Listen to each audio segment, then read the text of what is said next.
Annyeonghaseyo! Welcome to Afternoona Delight, where Leah, Megan, and Amy, romance novelists and your K-romance guides.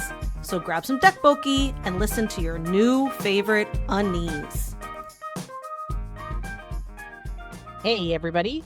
Hello. Hi there. Happy end of the year. Right? 2024 in the bag. Happy almost 4 years of doing this podcast. Because we started the end of 2020. No, beginning of 2021. Sorry. Sorry. Yeah. So, okay. I'm gonna. Yeah. So January will be 4 years. I'm gonna drop a BTS reference, but it checks out. Okay. So, Jin, one of the members who's out of the army now, just did our a variety show thing where he spends the day with this little boy, and it's very cute. I'm obsessed. Yeah. But in it, to introduce him, they're like, this is the boy. His name is Tae. It's not that, but it's something like Tae. I haven't watched it yet, so I haven't seen it. But the clip I saw, they're like, this is Tae. He's younger than Butter. He's younger than when the song Butter came out. Oh my God. And this kid is walking, talking, cracking jokes. I was like, what the fuck? What? So That's crazy. yeah. It blew my mind. Yeah, actually, that blows me. Time flies when you're having fun, I swear. So this kid's 3 and Butter's older than him. Wow. So there are children talking that are the age of our podcast. There's children getting ready for kindergarten. Oh, stop. Transitional kindergarten. My God. I feel like at this point, the podcast is just so much a part of sort of my everyday and every week. It's I think at this point, it'd be more work to take it out. Does that make sense? It's so much a habit. Every Wednesday, this is what we do. And it's just a part of my life now. It is what it is. This is what Wednesdays are. Sometimes I have people who've written in who have said things I'm glad you're still, I'm glad to have you for as long as we'll get to have this go on. And I was like, I think we're going to be here till the lights are out. Yeah. I mean, what else are we going to do? Yeah. I don't want another hobby. I like this one. Yeah. I was at a work Christmas party thing at and I was like, I got to go. It's Wednesday night. I got to go podcast. Bye. Yeah. And also at this point too, a lot of my social media is now filled with K-drama and K-pop stuff. So it's just a part of my everyday whatever, and I like it that way. It's been a great joy. I think I myself have become a much better person over these 4 years. I think I've learned a lot about myself through watching K-dramas and learned a lot about you guys. And so I'm really grateful. Yeah, today you both learned something new about me, which I didn't know was new. Oh my Your God. piercings. So this is wild to me. So Amy got when did you got your ear pierced? I'm sorry. My nose. I got my nose pierced in March. That's it. And then I just got mine done, my nose, over Thanksgiving break because I took my daughter to get her ears pierced. And I was like, piercings are on sale for Black Friday. I got to get a nose pierced. They're going to go through my nose. Yeah. And Leah was like, I'm thinking of getting my nose pierced. And I was like, well, it does hurt. And she's like, oh, well, I used to have tons of piercings. In my face. She's like, I had in my face piercings. And we're like, excuse me? Excuse me? Tell them where I did not know. This is a ton. It was just more than one, right? It wasn't I had a full metal face, but I had, I think at one point I had 4 studs in each ear, my eyebrow pierced, my tongue pierced, and then beneath my lip for my labrae pierced all at the same time. Your tongue being pierced throws me off. Now that though you say it, I can totally picture you with the tongue piercing. I can actually totally picture you with all these piercings. So it fits, but I did not. I don't know how Leah there's always something in her past. There's something. She's like, you knew this, right? I told you that. Yeah. No, you did not. Funny about it was that my parents were relatively not controlling.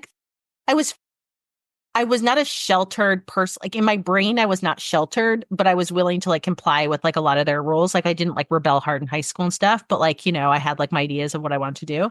And so I turned 18 and I just it wasn't I was I'll just get one. Within a week and a half of being 18, I had 3 facial piercings and like 3 additional ear piercing. Like I just was like, I just did it all. Like Right. So I came home for Thanksgiving break and my parents were like, my mom cried. Oh, I was like, I've got a tongue ring. La, la, la, la, la. dude, I'm 41 and my mom was like, "Oh, well, you're not gonna do that, are you?" And I'm like, "Yeah, yes, mother.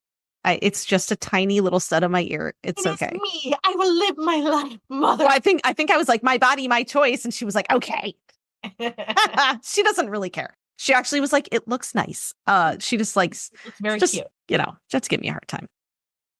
So yeah, so I've been thinking about getting a septum piercing. I don't know. I'm leaning towards, I probably will, but I was wondering about getting it before going to Christmas in Australia.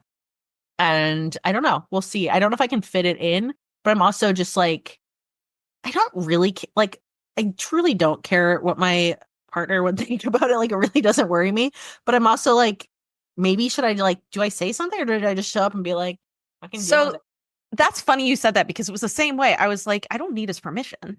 But like, I feel like I should just, by the way, I think I'm going to get a nose piercing. Like, he wasn't like thrilled about it. He was like I shouldn't say that. He was just like, okay. Like, I could tell he was like, whatever, I guess. Like, it wouldn't be his, like, I think dream for me to get a facial piercing. But he knows it's my choice. Like, I think he was like, I'm not going to give you my opinion because my opinion doesn't really matter. I was just so surprised I even had to like, should I say something? Because I'm normally just like, fuck it. Nothing. Yeah. I got a tattoo and didn't like I came home and was like, here's my tattoo. What do you think? Oh, that's funny. Right. When I got my tattoo, my big one, I was like, I was like the same thing. I was like, this is what I'm doing. I'm just like giving you a heads up, but like, this is good. This is for me. And this is what I want. And he's just like, okay. Like again, I don't think he's a huge fan of tattoos, but he's like, it's not my skin. That's right. So, all that to say, 2024, bag of cats in a burlap sack, wild year. But we're not here to talk about the year in life. We're here to talk about the year in dramas. Also, kind of for me, like a dysregulated year in dramas. Like, so let's get into like, do we want to go through kind of like a couple of like our fave things? Just a couple of best of things. Like, yeah, like I tossed out a few questions that we don't have to like answer all of them. But like, speaking of it being like, feeling like it's a dysregulated year for dramas, do you have a standout drama? I'll give you guys, you can go both or you can go one or the other. Like a standout drama that's like a favorite that you watched, a favorite that we covered, or both. You know what I mean? Because like something that's a favorite that you watch might not be, because like it's something that we covered. And when I say a favorite that we covered, it doesn't mean that you loved the drama so much necessarily. It could just be one that was fun to talk about too. Mm-hmm. Okay, why don't we talk first about a favorite drama? Because maybe we'll have them be separate. And so is there a favorite drama that you have? For me, for 2024, I think my favorite drama was Lovely Runner. Okay. Yeah, I loved that drama too, but you were like, and it had Amy written all over it. Yeah, like I gotta be honest. Everything that I want in a drama is in that drama. Right. Like time travel, romance, dash of serial killer, and a happy ending. Like, right. Yeah, and I think that's great because I think it's good too for like listeners, like, to be like, okay, I like these, like, whose taste do I align with? I think it kind of like helps in like conversation. So I think, yeah, if Lovely Runner was a top drama for you, like Amy, yes, coming out for you. Like my top drama for the year could not have been more of like what I would feel like is a me drama. So I'm just curious, Megan, do you have any predictions? Because you watched this, Amy did not. Oh, okay. I really put you on the spot with this. I know, because I'm like, oh my God, what did we watch that was like just you and me? As soon as I say it, you're gonna. I know it's gonna. I can't think of. Okay, my hint is it's not a K-drama. Is it? Oh, wait, is it Unknown? Yes. Yes. Unknown is my drama of the year. Yes. Unknown is my drama of the year. The plot of Unknown is essentially we have a hero who's thrust into adulthood after losing his parents untimely. He has to take care of his biological sister and adoptive brother, who essentially he just found on the street and brought home one day.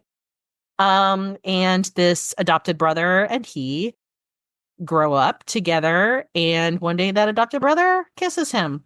And he's like, I don't understand. This doesn't make sense to me. I am conflicted. You need to go to America and study. And absence makes the heart grow fonder. And it is I found it to be a very compelling love story. I was obsessed with it. I love it. And I think about it a lot. And for me, it was the drama of the year. My level of investment was incredibly high. We have incest light, never going to kick that out of bed, but really it was just poignant and beautiful. And I love like a tsundere character who just fucking falls in love. Right. Me too. So, oh gosh, I mean, this is hard only because there were so many dramas that I really loved this year. But I'm going to say my absolute top drama of the year was Mr. Plankton. Like, I don't think that's going to come as a surprise to anyone. I feel like I was chemically altered by Mr. Plankton. Udo Wan changed my life. I still think about the movie all the time. I have a new Instagram obsession because I now follow John Na, the character. His name is Alex Landy. I follow him on Instagram. Just look up Alex Landy and you'll find him. I highly suggest you follow him too. He is great. He's very funny. He has a really cool personality. I can't wait to see what he stars in next. I hope he comes back and does some K-dramas. Like, start Duolingo, buddy. Get your Korean down. Come back. Or, my God, freaking cast him as like the English. Yes, have him be the English speaking person. Please have him be literally put him in every movie as the English speaking person. I don't care. Make him every single English speaking. Give him a career as the English speaking person in K-dramas. This is a hill I will die on. Yeah, we want more of him. So that was my number 2. Like I actually like wrote it down. I'm like, Lovely Runner / Mr. Plankton. So yeah. All right. What about, okay. So is that going to be your answer for dramas we covered for the pod? Because I do honestly have a different answer for that because I have a different answer. No, I have a different answer for that because I went with something that I thought was just fun and funny. Okay. Yeah. So for drama we covered for the pod, I put My Demon because I just love Leah's reaction to it so much. So much. So that was one of the most fun to cover for the pod. I had a... Oh, go ahead. Okay, I was going to say, I had a lot of fun covering Chicken Nugget. Like, I feel like we do not reference Chicken Nugget. Oh my God. Enough. So Chicken Nugget was a drama that we all wanted to watch it because we were like, it's a crazy premise. It's about a woman who accidentally turns into a chicken nugget. And we had so many questions. I mean, because we didn't know if she was going to be sentient, if this was like a weird dream sequence. Like, we had so many questions, but turns out, no, she actually gets turned into a chicken nugget. There's purple aliens. It's wild. It goes fully off the rails. I don't know what happened, but I remember really, really enjoying that conversation. So I'm going to go with a drama. This was less of like what was fun to talk about, but when I watched for the pod, which I don't think I was not going to watch it. And I watched it because of the pod, and it was just such a surprise hit for me. And that is My Sweet Mobster. It was just such an unexpected delight for me. Like, I really thought I was going to have to I got to watch this like as homework kind of, First of all, it's got Mobster in the title, which immediately I'm like, oh, I'm already out. I watched the first episode. I'm like, oh my gosh, it's just super fucking chaotic. Like not in my favorite kind of way, just kind of like my least favorite way. Episode 2 hit and I was like, boom, I am in. And I was surprised. It really has become one of my top dramas of the year. I loved it so much. I agree. That was unexpected for me too. Like when Maggie, when you first started talking about watching it, I was like, I'm out. Like Mobsters, like I'm out. And you insisted. You're like, I know you're going to like it. I know, because trust me, I was like thinking, I wasn't sure either within like the first episode. Because it is a little zany, but then it kind of calms down. And it ended up being just a beloved drama of mine. I absolutely loved it. So I completely agree. That was like a sleep. I said it was a sleeper hit because, again, I didn't hear much about it. Taegu wasn't like very, very like popular. So it's not like he was getting like top billing from a lot of the people who were talking about dramas. But then once it came out and we saw how much of a dreamboat he is, it did really well. So I'm going to jump ahead, but I just, in the vein of these questions, I'm Sure. going to say, what was your most anticipated drama of the year, and did it live up to your expectations? Oh, God. Well, Megan and I are going to talk about this soon. It was The Trunk. That was the most anticipated of the year? I have been waiting for Gong Yu to come out with a new drama for a long time. Like After Silent Sea, I was like, You have been very loyal. I tell you. I I have. I You jumped have. ship on him long. Amy is the most loyal. Yeah. well, it's to the point, I'm only loyal to Kim Shin and to Han Kyul in Coffee Prince, because I don't want to talk too much about it now, because we're going to do a whole episode on The Trunk, because Megan and I both watched it. It was not a terrible drama by any means. Like, I'm not yucking anybody's yum who loved it, but like, this is what I wrote. Like, when we were talking about it in Slack, I'm like, it was fine. Yeah, It was fine. It was fine. I wanted more than fine. Yeah. So I'm going to stop anticipating when I see he's coming out with something new, because I'm putting too much hope out there. Mm-hmm. Whereas now I barely, like, I didn't watch The Trunk because I was like, he's going to disappoint me and I don't want to see it. And so, like, I was like, I had not, as soon as I heard, I was like, yeah, I'll wait and see. And then when you both were like, meh, I was like, phew, I'm glad I didn't. Yeah. Okay. How about you, Megan? What was a drama that you really anticipated? Yeah, I'm sorry. My most anticipated was Mr. Plankton. It had been, I have been talking about that as soon as I found out that Udo Wan was doing a rom-com, like Check the Tape. I was so pumped about this, but I didn't like the title, which this will come out after our Mr. Plankton deep dive, right? This pod? Yes. Yes. So if you listen to our deep dive on Mr. Plankton, you will see that I was like, I don't like the title. It's kind of dumb. And now I completely changed my mind. And amazing. I love the title. So, but yeah, it was my most anticipated, and it was what, I don't know if it was what I wanted. Let me say that. Yeah. But it like filled It delivered. spaces. It delivered. It delivered. Yeah. It gave me something unexpected that I loved. Yes. I would say, can I just say overall this year, my most anticipated was Ji Chang-wook roles. And he let me down, like, in everyone. And I'm like, Ji Chang-wook is like my Gong Yu. Like, I am so loyal to Ji Chang-wook, but he is killing me with these roles. And so is Gong Yu. So I don't know. Like, yeah. I gotta be like me. Don't be loyal. Just hop. Yeah, I mean, so I don't actually know if I think Welcome to Samdalri came out this year. I might be mixing it up. I think it was this year. I dropped it because it was just boring and I just wasn't into it. The Worst of Evil was not that great. It was kind of like one of those where I'm like, what was the point and what was this trying to say? And then Gangnam B-side was just so gratuitously violent that I just checked out mentally, I think. And Ji Chang-wook, you're killing me. Like, I'm dying inside. Okay. So you can tell me if I'm allowed to answer it this way. I do have 3. Can I give 3? Yeah, go ahead. Okay. It's our pod. Okay. Well, I mean, like, I know that I hold us accountable to questions sometimes. No, it's okay. We make the rules. But there's one that we haven't talked about at all that I do want to just slot in somewhere. One that, and then 2 I do want to also reference. So I had 3. Chicken nugget. Oh yeah, you were excited. I was really like, this is going to be worktastic. I am into it. Like, I was just really ready to be like, wowed. Yeah, I do remember that. I watched 8 minutes before I was like, uh-oh. Right. Did you even get to the end?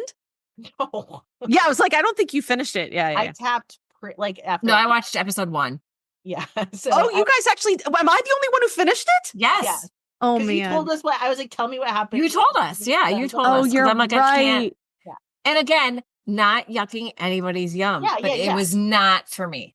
Yeah. See, like I was like, I remember loving that podcast, and it was just me talking about it. It was. Yeah. So, okay. So that one. So one that I did like a lot. In the end, it wasn't my top drama of the year, but I still will say it was a solid, like good drama for me. And it's one that we haven't covered, and I do want to give it props, which is Midnight Romance in the Hugwon. I still haven't finished it. I never went back and finished it. I really like it. It's worth finishing. I know a lot of people were kind of like, meh, it's boring. I liked it. It didn't hit as high as I hoped. And I think there's a lot of beautiful things in it. And some of the aspects of it, I will like tease out for some of our other questions, because I do think that there was still enough in it that I liked. And then the one that I think was probably like a high anticipation, but I also think I was just very skeptical, but I was like anticipating, was Queen of Tears. And Queen of Tears didn't give me. Look, we've seen where I went with Queen of Tears, and I also got like dick drunk on the villain, which was like a hot mess. But Park Sung-hoon, so yeah. I mean, I can't. Park Sung-hoon just. So, yeah. So that's kind of where I land there. All right. So I don't know, like we said, breakout actor, actress you fell for. Okay. So it doesn't have to be like breakout, but somebody who breakout for you. You know what I mean? Like, doesn't have to be somebody who is new this year, but somebody who became breakout for you this year. Or it can be somebody who's new. Either way. Could be somebody that we just recommitted to. Sure. Absolutely. Okay. I'm going to wait to hear what you all say. And then if somebody gets mine, then I'll give the one I'm recommitting. So I have 3, but I won't say all 3 because I don't want to take anybody else's. So I'm going to give you one of my 3, and then if the other 2 don't get said. But for me, like the breakout, as far as like I am all in on this guy, Lee Sung-hee. Oh, like, yeah. When I saw him like in My Demon, I was like, no, like you made this guy like just a sap, and like not like I was so disappointed in that character that he was just like a doormat and blah, whatever. And then you gave us No Gain, No Love, and I'm in love with this guy, and I want him as a romantic lead. Please. Mm-hmm. I will not stop shouting it. I know. Please. All right. Wait, you said you had 3, didn't you? I said I'm not going to say the other 2 until you guys go. Oh, okay. I'm sorry. I missed that. I know one of them isn't going to be yours, but like, just go ahead. Right. Anyway. Okay. Well, I'm actually going to do one. I'm actually going to say this was the year that I fell for Salt and Gook, and let me explain. So at the beginning of the year, the very beginning, I watched Death's Game, and to be honest, this was close with Mr. Plankton to my favorite of the year. I absolutely love Death's Game. I still think about Death's Game all the time. It was well written, well acted. There were like just enough what the fuck moments that made my heart happy, because that's my favorite thing. And Salt and Gook, this is the thing, is like this was a show made of cameos. Okay. Mm-hmm. Because he inhabits essentially like different bodies. So you only see him, essentially he's like in hell adjacent. We have a whole podcast on Death's Game that I did with Sarah from Afternoona Asks, if you want to check it out. And so he probably has to like act on like a giant green screen. And the way he like steals the whole show, and I'm talking like Oh Jung-se is a cameo, like we're talking like top actors, and Salt and Gook himself is a top actor and just like nailed it. And he sticks out for me. Out of all the cameos, he sticks out for me. So when he had a fan meeting in DC, I went, and that was also really cool. He's really charming. It was really fun. And I just, I can't wait to see him in his next role. I know he has some coming up next year, and I'm really excited about it. Okay. Awesome. Okay, now I'm stuck, because I'm like, do I go for like should I go for the one who is a breakout for me, or the one I recommitted? Do both, because I'm going to give you my other 2 when you're done. I mean, I have another one if no one mentions it, but I think someone's going to. Yeah. Okay. So my breakout role, I feel like everyone must have on their list, which is Omtegu. Thank you. Yes. Because I mean, again, I'm just, as we're getting to the year end and I reflect back, My Sweet Lobster was a delight for me. A delightful surprise. Delight. Absolutely. And he was a delight for me as well. So I would say he was a breakout. Definitely interested in what else he's going to have. But the person I've recommitted to, because you're talking about loyalty, and I am a fickle, like look, BTS, I am like incredibly loyal, obsessively radicalized loyal.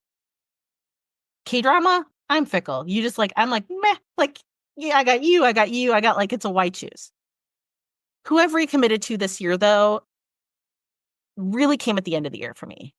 And that comes from the drama that is currently on pause due to political turmoil in Korea, which is When the Phone Rings. And it is my recommitment to Yoo Yoon-suk. Because Yoo Yoon-suk,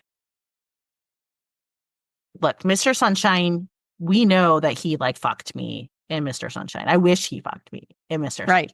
Sunshine. is like my like toxic red flag dreamboat. Yeah. Then we go into Hospital Playlist and, you know, a virgin pediatric surgeon, like, come on, and sells it too. I've watched Reply 1994, where he's like the second male lead baseball player, sold me there. And now you're telling me you're going to give me like Cold Stern Daddy, like political operative who is in a marriage of convenience with his wife who he despises and who despises him back, and they were like forced into this marriage together, and he's like cold as ice yet like hyper verbal, and yet the hatred is so that when they are forced into each other's proximity in close ways, they also look like they're 3 seconds from just ripping each other's clothes off and going full frozen flower fuckfest. Killing me. Like this guy, he just, every time he comes back around, I'm just like, oh, yes. And I loved him as the green flag. Like, he is a great green flag. Hospital Playlist, if they do more, like, I will always take a green flag from him. He's not a red flag in this, but he's not, I mean, I'm sure he's going to become like heroic, but like he's now, like red-orange. It's like orange-red. He's like yellow. He's like yellow. Where you're just like, look. Yeah. No, but I know it's going to get real, real good. We're not there yet, but it's just like that small. He can smolder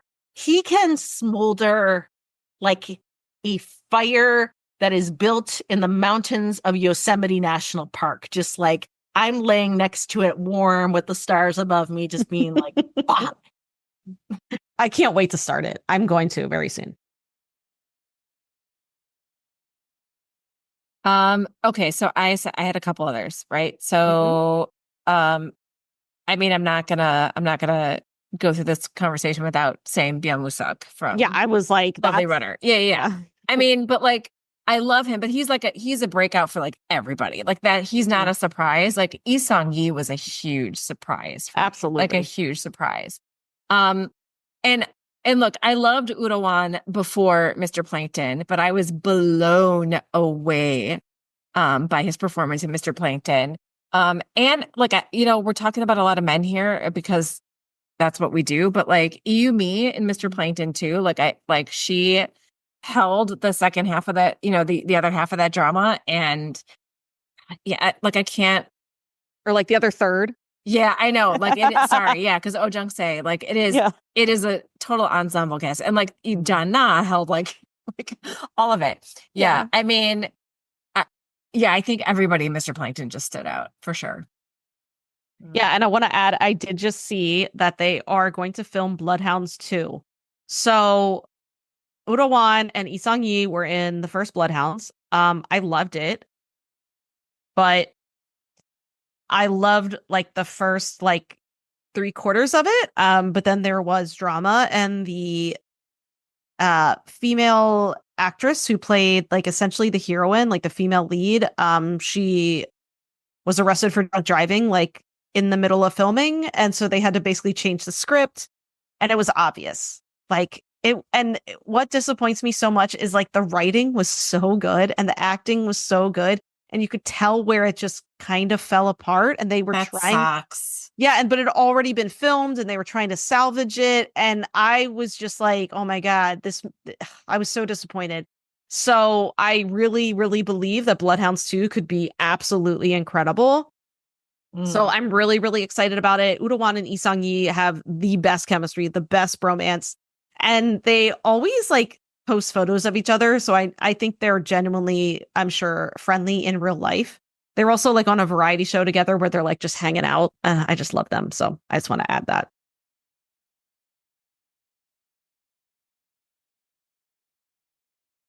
All right. So what about villains? Best villain 2024, worst villain 2024. So this is not a 2024 drama, but it's one that we watched in 2024. And this is kind of a weird one for me. But for as far as best, It's Okay, That's Love. Trauma is a villain.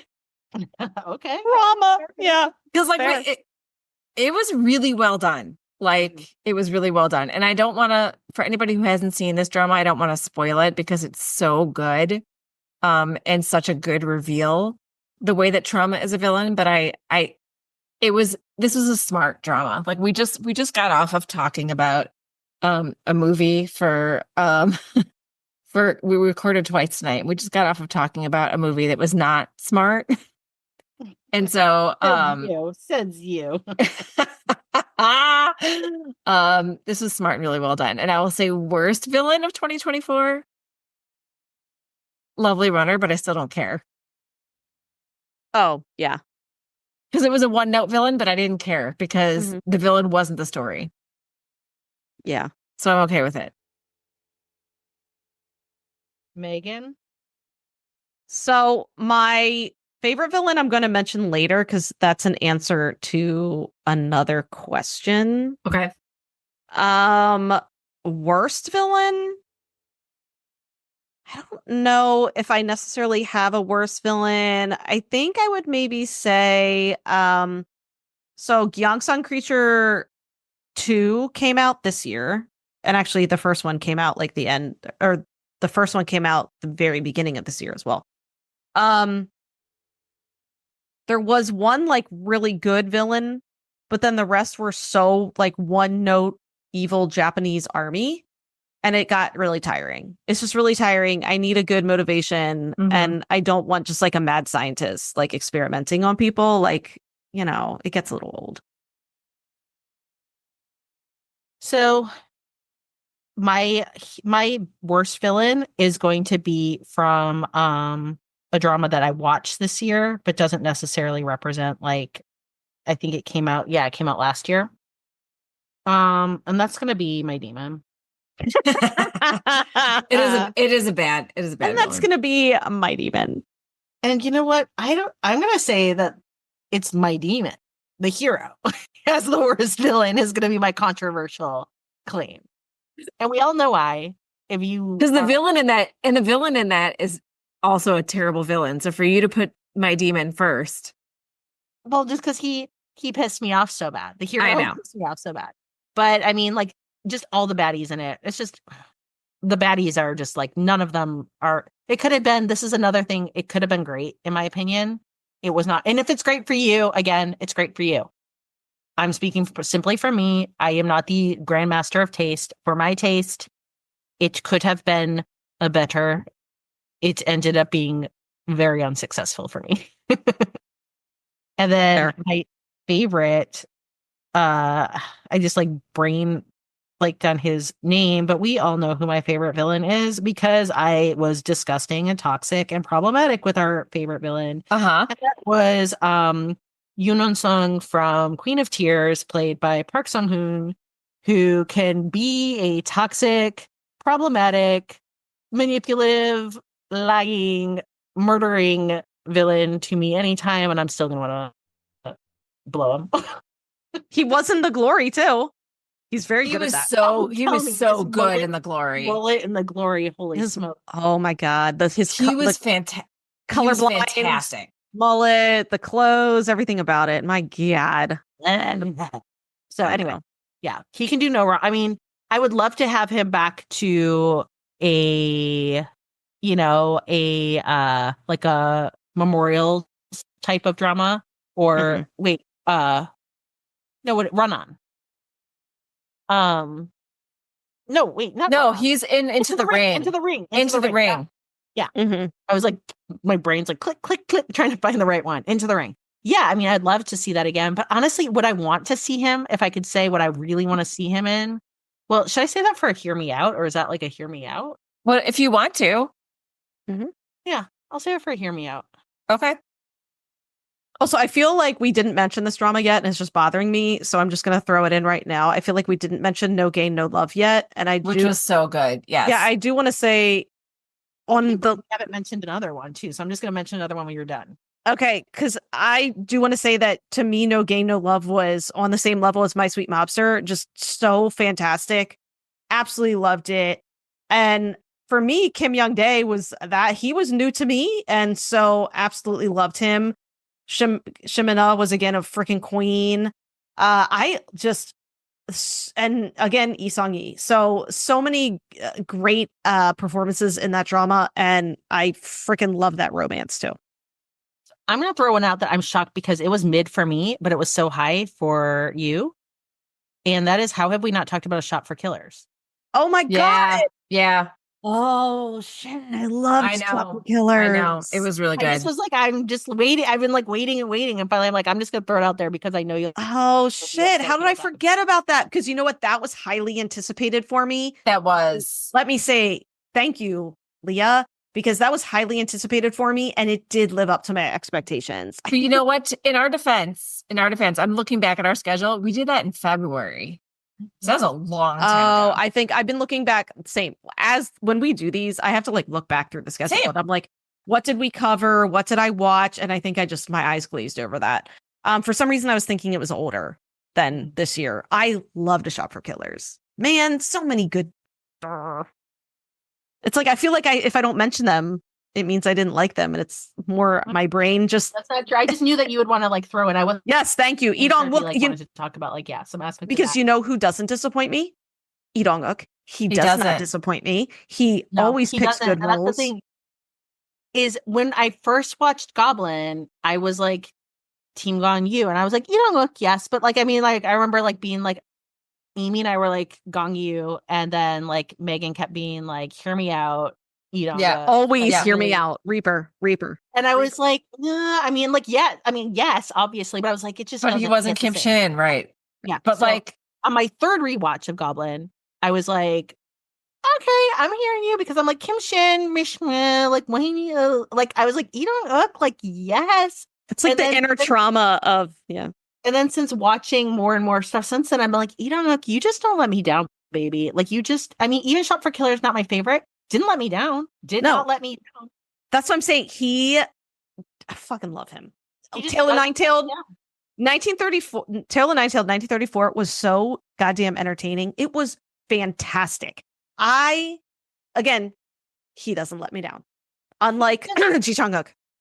Yeah, he has not let me down one time. I love him. I just love him. He picks the greatest roles, whoever his agent is. Not overrated. Not overrated at all. Never. And if anyone would say that, I would fight. Yeah. All right. So why don't we get to a couple? So we wanted to do some Hear Me Outs.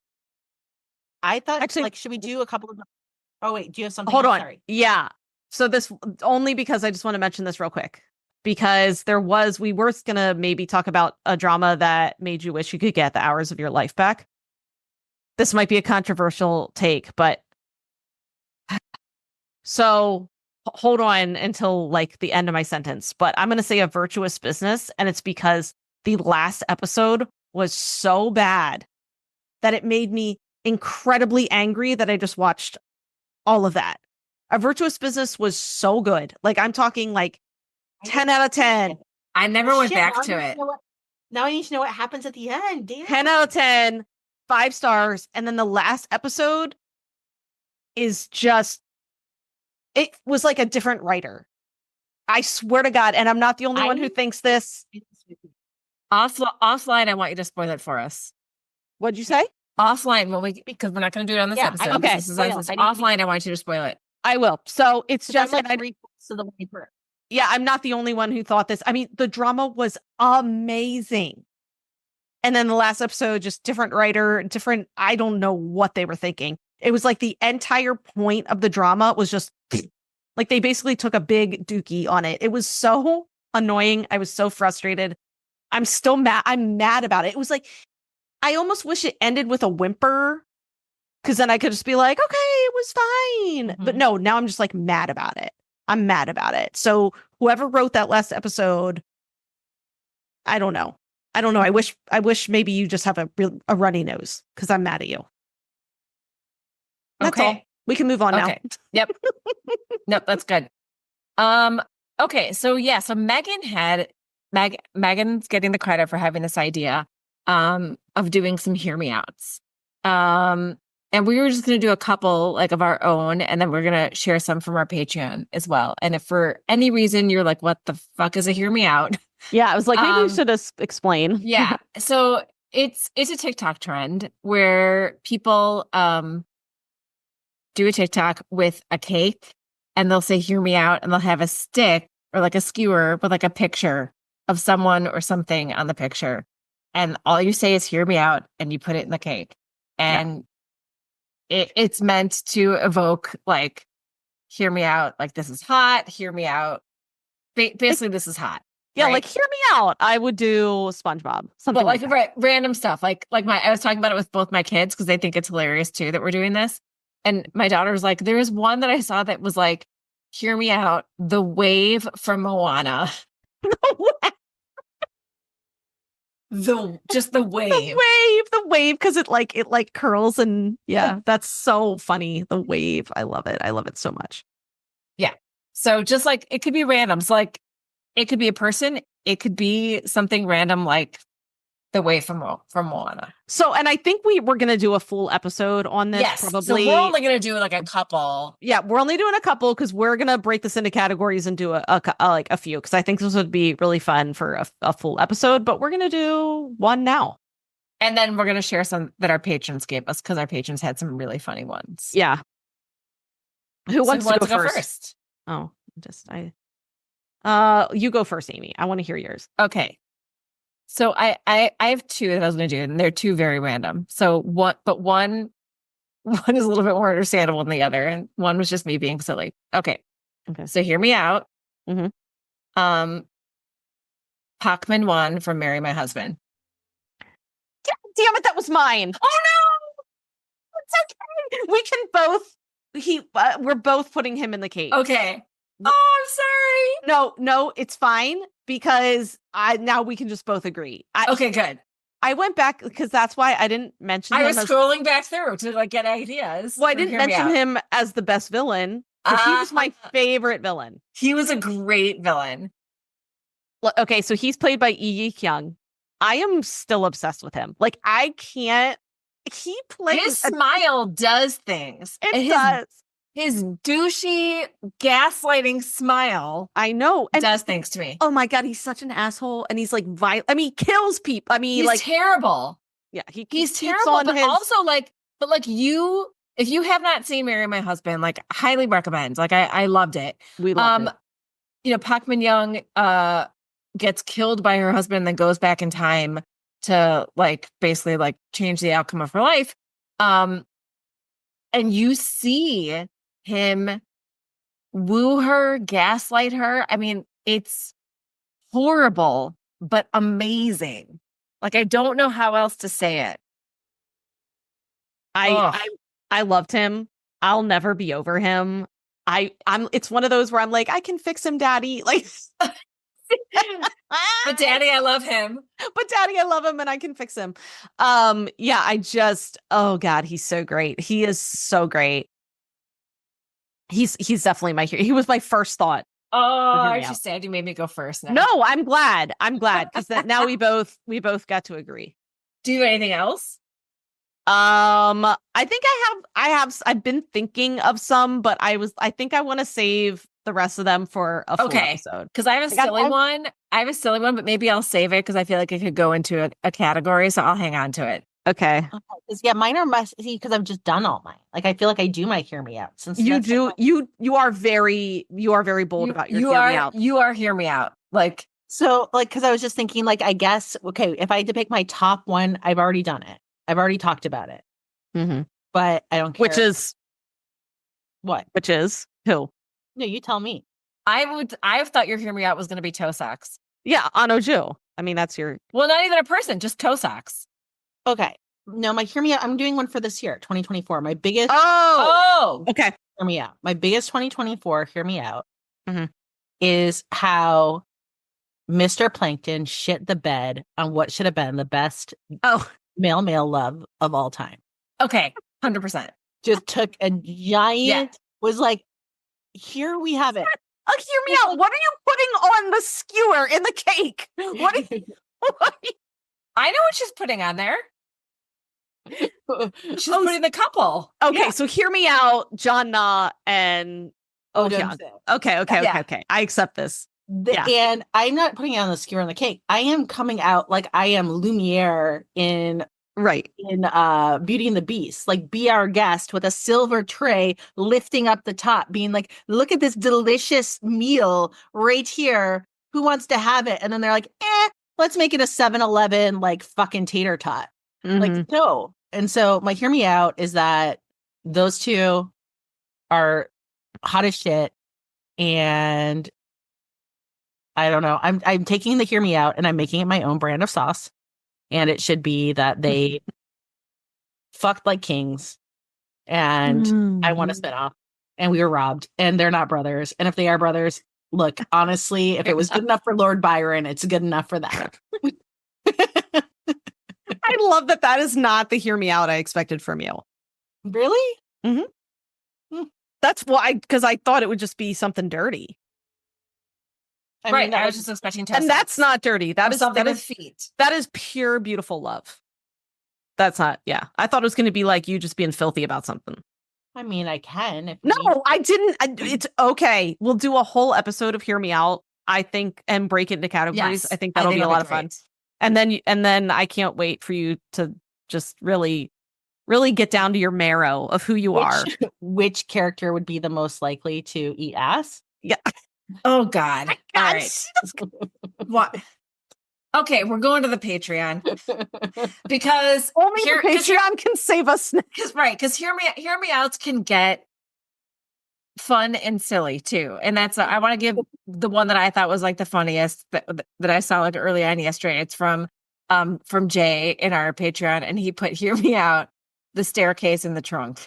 The chandelier and the chandelier. Add the chandelier to that.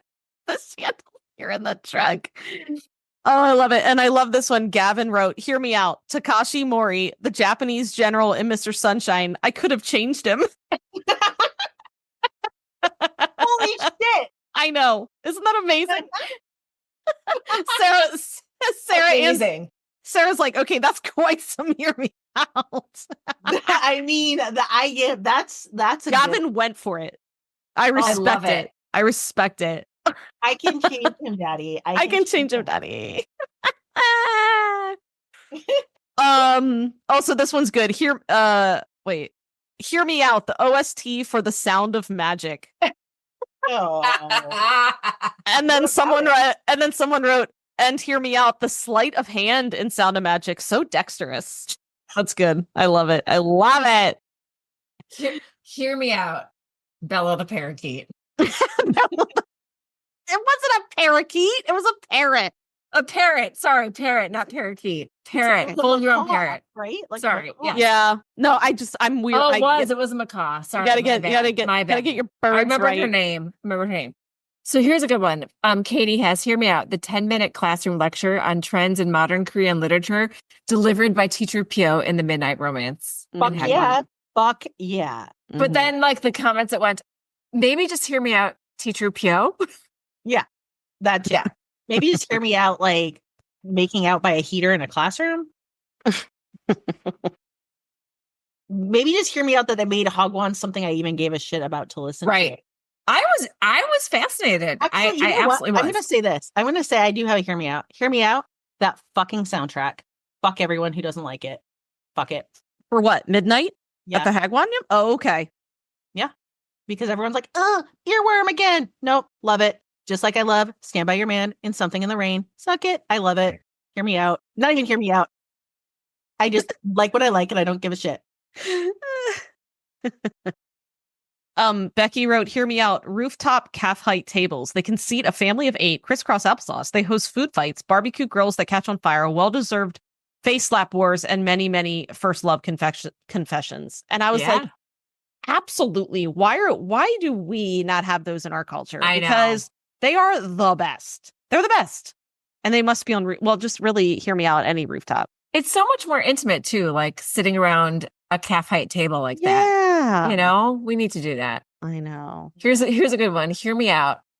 When it supposedly unexpectedly rains, why don't they carry umbrellas? And why do they stand in the rain when they know they'll end up in bed with a fever?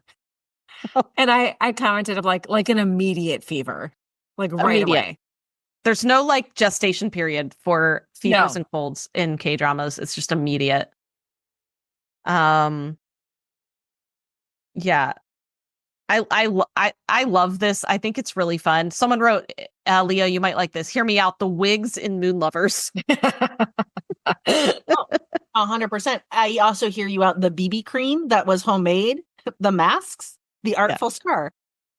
Like, hear me out. Lee Dong-wook's scraggly mustache in Tale of the Nine Tails. Okay, maybe. or in Goblin. His scraggly facial hair in Goblin. Tale the Nine-Tailed Lee Dong-wook's neck vein. Yeah, hear me out. This is from Sarah. Hear me out. Ajuma trousers.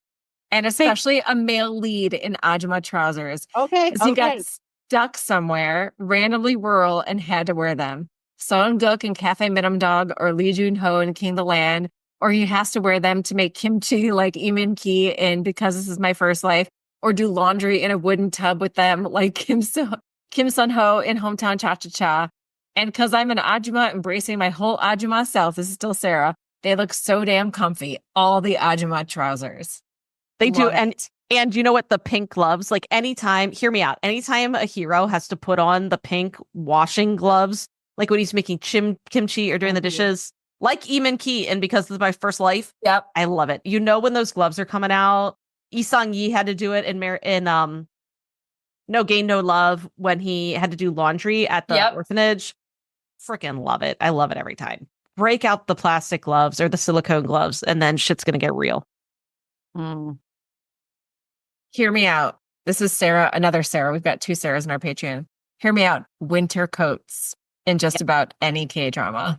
The coats, I mean, I want to go to Korea just to buy. They have to have better coats than us because they're just all the coats in K-dramas. Like I have such coat envy whenever I watch drama. I want them all.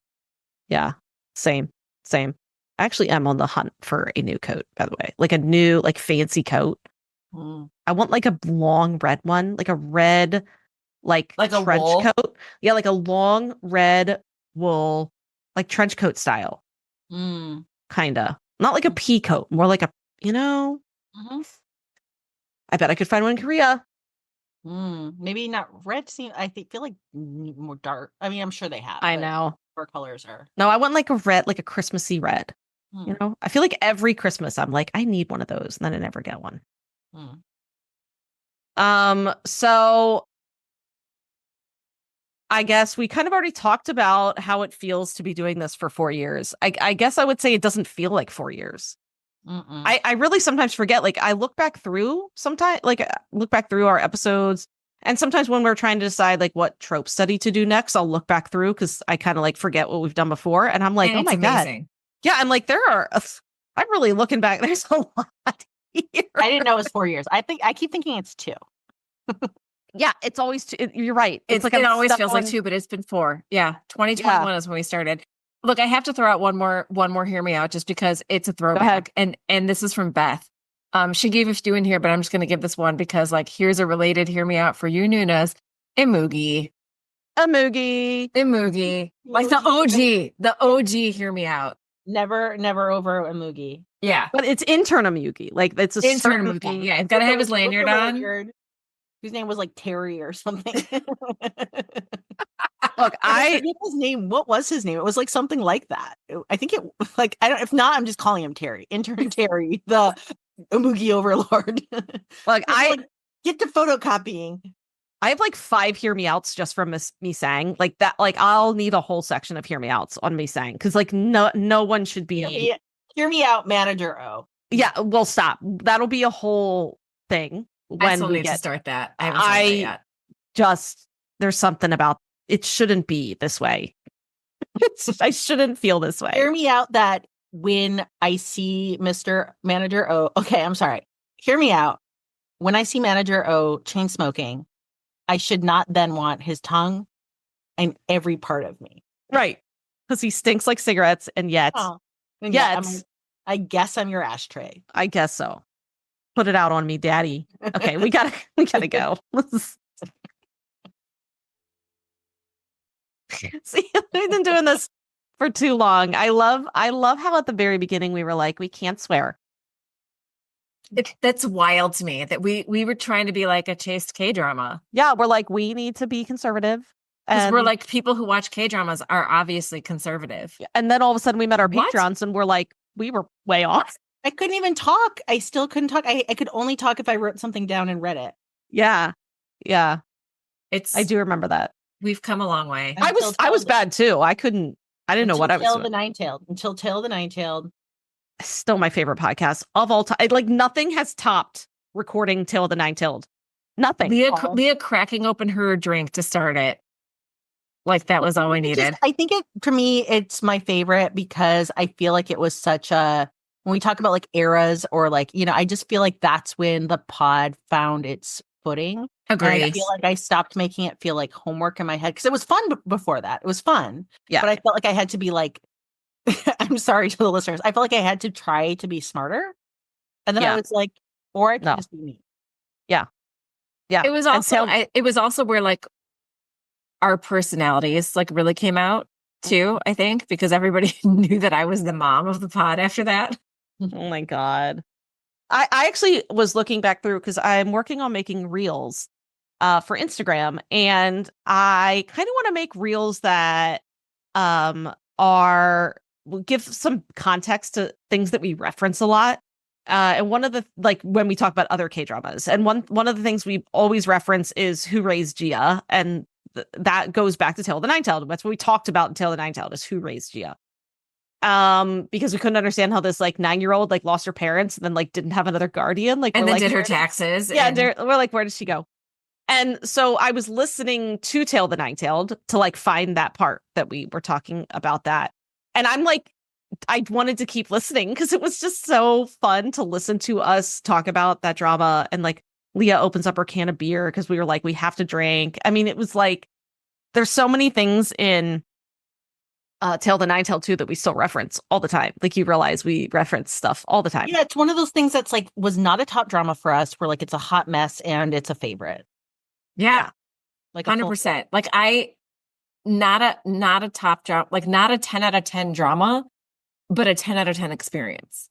Yeah, absolutely. Yeah, and like I still think about it all the time because it was just so. I don't know. You don't look like we're talking about how you don't look does not disappoint us like ever, and even in that drama with it being like Cuckoo for Cocoa Puffs, it was amazing. Yeah, he did not disappoint us. No, like it. Definitely not. I also think it would have been infinitely less watchable without Lee Dong-wook.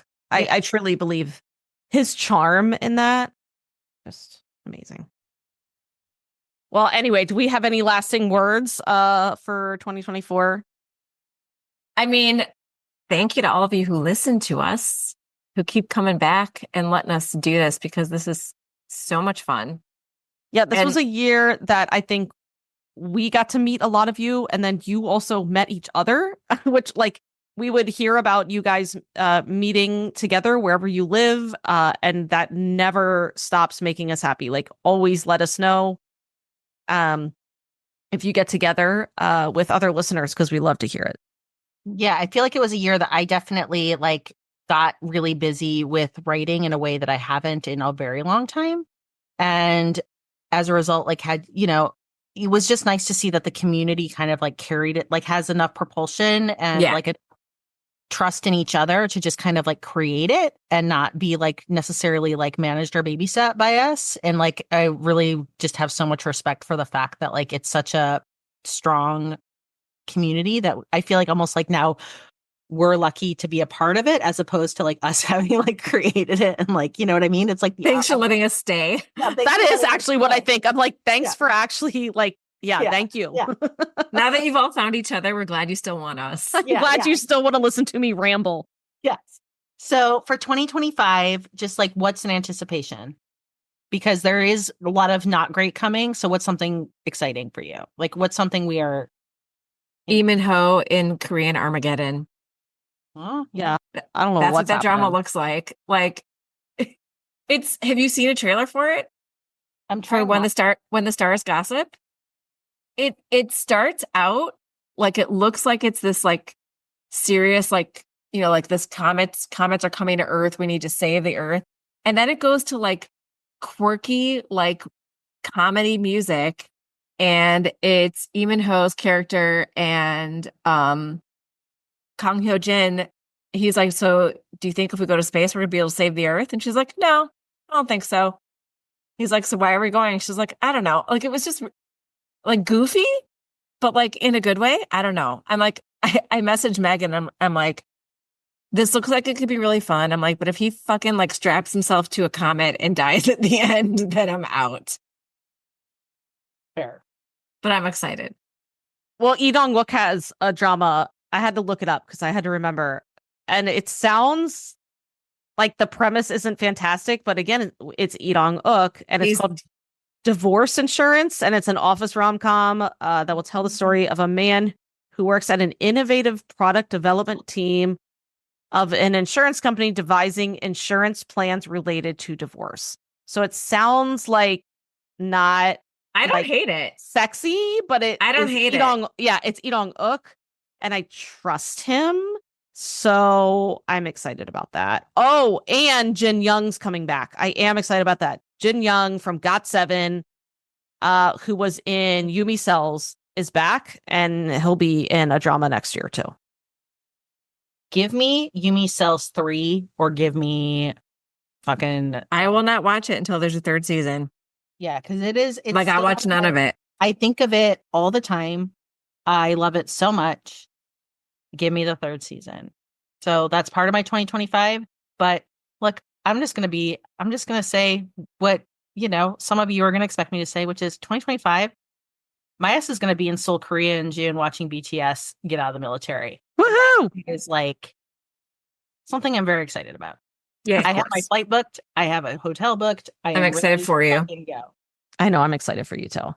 Awesome. Yeah. And honestly, next year I will watch. Now, honestly, I rely on the listeners.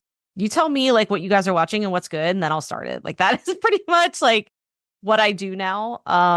And you guys don't steer me wrong. So as always, thank you. Thanks for happy listening holidays to everyone. Yeah. Hope y'all have a great start to 2025. And we are going to be there for you. Yeah. No matter the shit, we are still going to be here. Don't worry. Because we don't have anything else to do. No, I'm just we need this. We'll be here. Actually, I believe that it's a duty that we have and a commitment. And I take it seriously. Same. Because of 2025. Like we are going to be here in what will come. We will be here. Yeah, I agree. So, thank you, everybody. Yep. See you soon. See you soon. Annyeong. Annyeong. 감사합니다. Thank you for listening to Afternoona Delight. Where can you find us outside the pod? Head on over to afternoonadelight.com. That's AFTERNOONADELIGHT.com. You'll find links to all our social media, our book recs, K-pop and K-skincare recs, and if you want even more Afternoona Delight, because really who doesn't, you can join our Patreon, where you can choose the patron level that's right for you. Join in daily K-drama conversations, listen to bonus podcast episodes just for patrons, and participate in our monthly live K-drama support group via Zoom. We can't wait for you to be a part of the community. Until next time, annyeong!